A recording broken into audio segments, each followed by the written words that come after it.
নন্দীগ্রামের বৃন্দাবন চকে মৃত দলীয় কর্মীর প্রতি শেষ শ্রদ্ধা জানাতে নন্দীগ্রামে এলেন তৃণমূলের রাজ্যসভার সাংসদ দোলা সেন। দেহ ময়না তদন্তের পর বাড়িতে পৌঁছলে শেষ শ্রদ্ধা জানান দোলা সেন। উল্লেখ্য, গত ২৬শে ডিসেম্বর সকালে নন্দীগ্রামের গোকুলনগর গ্রাম পঞ্চায়েত এলাকার বৃন্দাবন চকে তৃণমূল কংগ্রেস কর্মী মহাদেব বিশ্বাইয়ের মৃতদেহ তার নিজের দোকান থেকে উদ্ধার করে পুলিশ। ঘটনার পর বিজেপির বিরুদ্ধে তৃণমূল কর্মীকে হত্যার অভিযোগ করে তৃণমূল কংগ্রেস। সারা নন্দীগ্রাম জুড়ে বিভিন্ন এলাকায় প্রতিবাদ বিক্ষোভ দেখায় তৃণমূল। পরের দিন ২৭শে ডিসেম্বর সন্ধ্যায় গোকুলনগরের বৃন্দাবন চকে তৃণমূল কর্মীর মৃতদেহ পৌঁছয়। শেষ শ্রদ্ধা জানাতে উপস্থিত হন দোলা সেন, অসিত ব্যানার্জি, আজগর আলী সহ নন্দীগ্রাম এলাকার বিভিন্ন তৃণমূল কংগ্রেসের নেতৃত্ব এবং কর্মী সমর্থকেরা। আমি আবার বলছি, পিপিলিকার পাখা গজায় মরিবার তরে। ৭ সালে এই জিনিস সিপিএম করেছে। প্রতিদিন গোটা ৭ সালে কুকুর বিড়ালের মতন এখানে কর্মী বন্ধুদের মেরেছে তৃণমূল কংগ্রেসের, সাধারণ মা ভাই বোনেদেরকে।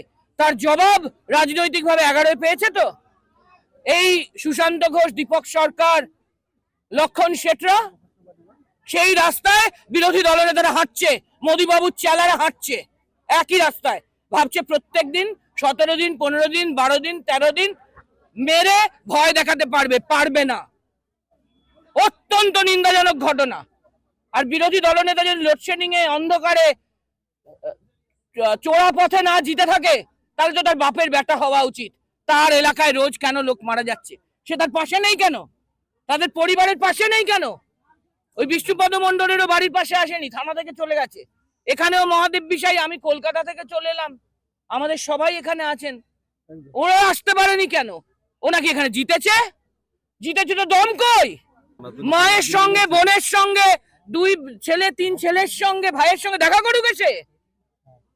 সে যদি এখানকার নির্বাচিত জনপ্রতিনিধি হয়ে থাকে, সে যদি লোডশেডিং এ চোরা পথে অন্ধকারে না জিতে থাকে, তাহলে তো সে বাপের বেটা। আসছে না কেন? তার এলাকায় একজন মারা গেছেন, সনাতনীকে খুন করছে। আর প্রত্যেকটি তো ও নাকি সনাতনী ধর্মের প্রচারক। বিষ্ণুপদ মণ্ডল হিন্দু ভাই নন, মহাদেব বিষয় হিন্দু ভাই নন। যারা মারা যাচ্ছেন তার জন্য কেউ চোখের জল পড়ছে না? সনাতনী পরাকাষ্ঠা